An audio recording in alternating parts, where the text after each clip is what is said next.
Nithyanandam, everyone! Welcome back to the Kundalini Yogini. This is Prasiddha. Thank you for joining me on today's video. Today I'm going to share with you guys a very subtle therapy or a subtle technology that is used within Ayurveda, the science of life, or traditional Indian medicine, that is used actually as a tool for Ayurvedic psychology or Ayurvedic balancing or healing of the mind.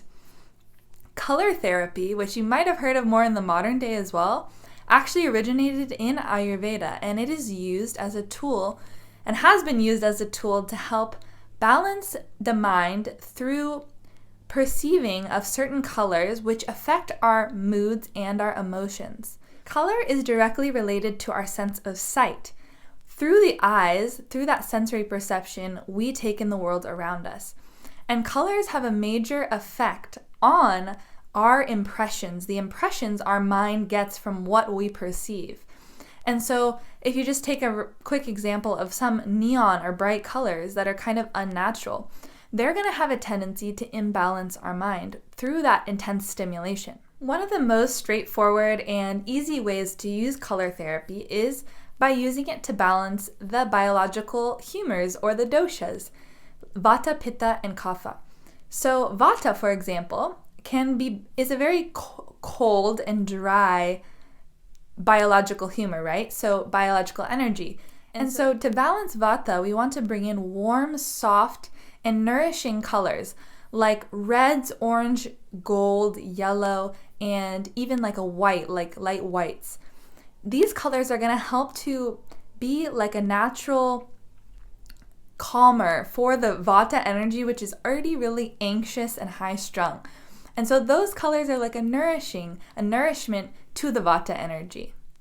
And using all of these color therapies, they can be applied both internally, externally, what we see around us, and also what we put on our body. For Pitta, because of its hot, aggressive nature, we want colors that are going to be cooling and calming. These colors are going to be primarily like whites, greens, and blues. So you can think of all those kind of very cooling colors opposite to what we just talked about for Vata.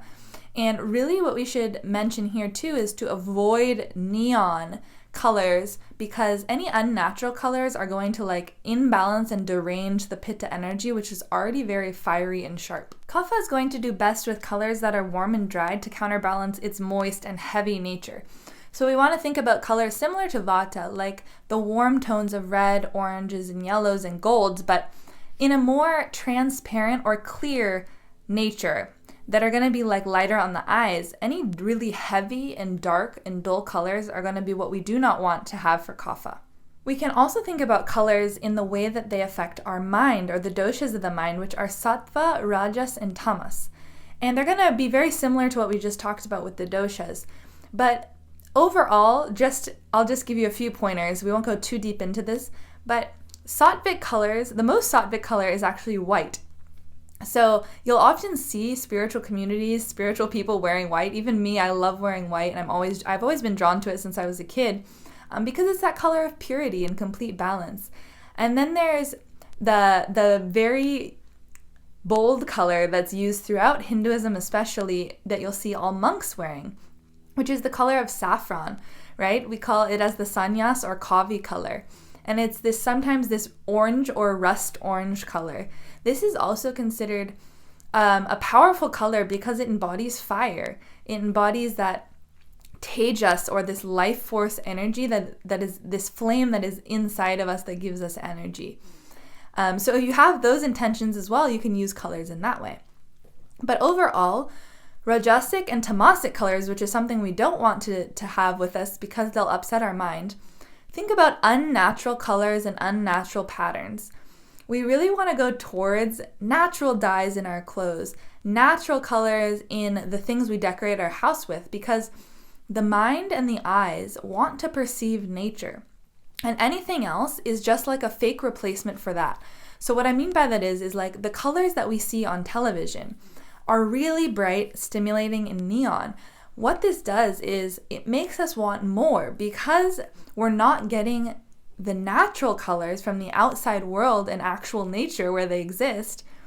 The mind tells us we need more, and so we consume more, but it only imbalances us more. It's like this vicious cycle. And those throw our whole mind off, because all our body and our mind wants is to be being filled with life force energy, which comes from natural colors that exist outside. But when we fill them with man-made colors and artificial colors, it is going to make us feel even more empty in that regard. We're not going to be intaking prana, or the life energy, from the colors that our eyes are seeing, and it imbalances the sensory perception of sight. So just really pay attention to what colors you're drawn to, and if that's coming from an imbalance or a balance of your doshas. I think it's a really fun therapy to play with, because everybody loves expressing through color. It's a natural human, tendency to be drawn towards colors. And so take a look at what colors you're putting on your body, what colors you're putting in your house, and what colors you're surrounding your environment with, and try to bring more of a balance to them. A key thing is just go towards natural colors over artificial colors. Go towards more balanced hues versus super bright, super neon shades. Really, what's important is in color therapy is to go to nature to find balance, to meditate on the bright colors of flowers, to meditate on the blue of the sky or the green of the trees, the green of the grass. It's about engaging with the nature and meditating on that. You can also use this, one of the best ways to use color therapy, as described by Dr. David Frawley in his book. He explains that you can actually use it as a meditation technique. You visualize a certain color that you want to bring balance to with. For example, say I wanted to balance my Vata. I'm going to visualize maybe a gold light. So in meditation, I actually want to picture that color in my inner space. So you can use colors in that way through actually your own creation, your own visualization in your inner space. Now, because color therapy is a very subtle therapy for the mind and the emotions and the moods, we have to use it over an extended period of time to really see the impacts of it. So if you want to implement it in your life, at least use it 15 minutes a day. So do it over the period of a month so you can really see its effects taking place in your life.